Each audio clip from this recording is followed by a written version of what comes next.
If you're ready to get rid of your sciatica symptoms, I'm here to help you, and I'm creating this playlist specifically for you.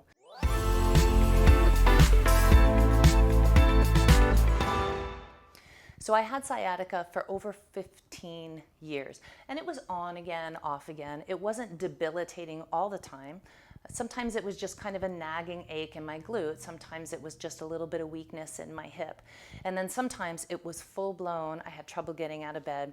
I couldn't sleep at night no matter which side I slept in. I'd lay on the side with the sciatica and that hurt. I'd lay on the other side, that hurt. I'd get woken up. I had that deep ache in my glute, and I kept trying to roll on balls like this, rolling that deep ache in my glute.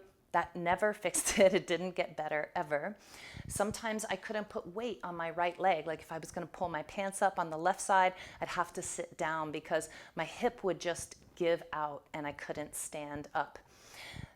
I had like a deep ache in my hamstring that would go down to my calf sometimes, and it was so annoying. And again, no matter what I did, stretching my hamstrings, stretching my calves, strengthening hamstrings, working all the things, that didn't help.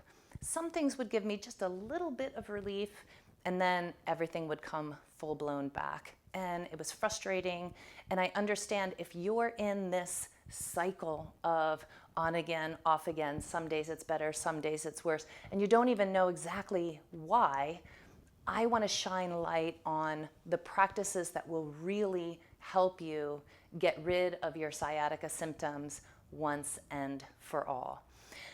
One of the things I did was I was in a yoga teacher training years and years ago, over 20 years ago, and I was having these symptoms, and my yoga teacher said, oh, you need to stretch your piriformis, right? You've all heard that, right? Piriformis, piriformis, piriformis. Stretch your piriformis, do your pigeon prep, do your like figure four. I was yanking my foot up, trying to release my piriformis. And what I found is that actually sometimes that made it worse. Much worse. And I would struggle walking for days and days after trying to release my piriformis, trying to make everything better. Nothing could make sense. I was frustrated. I'd spent a lot of money and a lot of time. So at the time I was deepening my understanding of trigger points and trigger point work. So I decided to dive into my trigger point therapy manuals and see what I could find.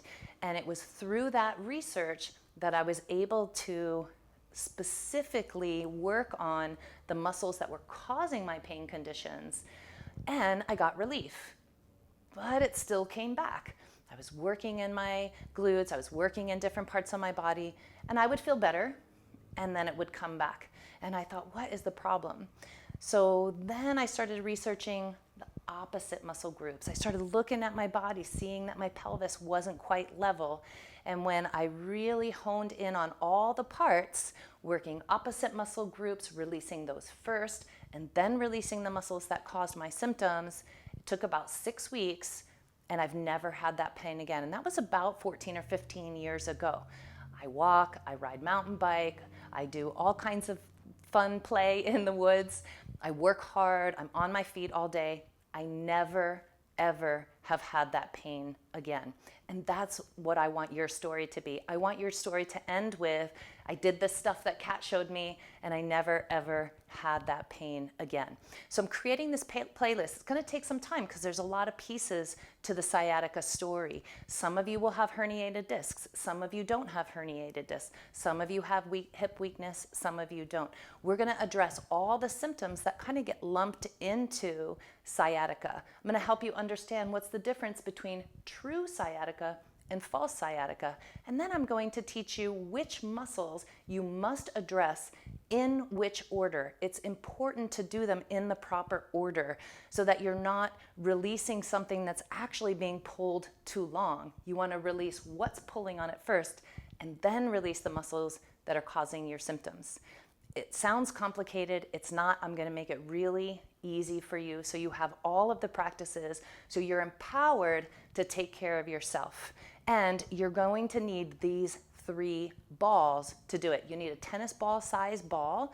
You need a larger ball that's a little bit firm, and you're going to need this soft free body ball. You have to have this ball because you're going to work in your belly. I'm going to show you how to release your psoas muscle. That's going to open up the tension, relieve the tension in your low back. All of these parts are key, and I'm here to tell you, you can fix it. So get the balls, get ready to feel great again in your body.